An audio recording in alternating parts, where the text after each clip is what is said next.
ترافیکي لارښود. د ترافیکي قوانینو او اصولو لومړنی درس دی چې هغه ته په جاده کې اساسي قانون ویل کېږي. یعنې د دې څخه هدف دا دی چې ډرایور باید په جاده کې کوم اصول عملي کړي. دی باید کومې نکتې په نظر کې ونیسي. دی خو ډرایور دی، باید په هر څه پوهي. اصلي خبره دا ده چې قانون وایي ډرایور باید په جاده کې د تیز رفتار څخه ډډه وکړي. هیڅ وخت هیڅ چیرې باید هیڅ ترافیک تیز رفتار ونه کړي.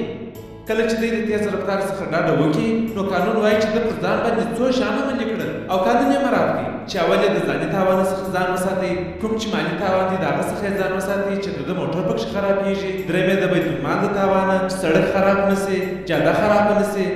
نو ګرانو ډرایورانو، تاسو چې کله جادې ته داخلېږئ نو هیڅ وخت تاسو د تیز رفتار څخه استفاده مه کوئ او هیڅ وخت تاسو په تیز سرعت کې خپل وسایط مه چلوئ. دوهم موضوع دې ده چې په افغانستان کې قانون دی چې راسته ترین طرف ته باید وسایط وچلوو.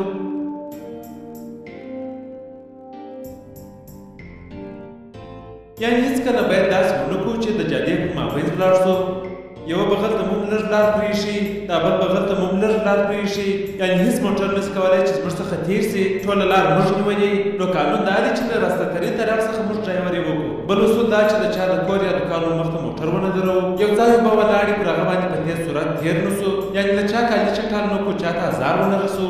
هدف مې دا دی چې ډرایور باید خپل اصول وپېژني، یعنې کوم قانون چې د ده دپاره جوړ شوی دی باید په ځان یې عملي کړي. په هغه ځای کې باید ډرایور پارک ونه کړي چې هغه د پارکینګ دپاره جوړ شوی نه وي. په هغه ځای کې باید موټر ونه ګرځوي چې هغه د راګرځېدو ځای نه وي. یو وار بیا وایم چې دا قانون دی په جاده کې د ډرایور دپاره. په راتلونکو نور درسو کې به ټوله ټرافیکي قوانین تاسو ته وړاندې کړم او تاسو به کرار کرار په هر څه پوه شئ.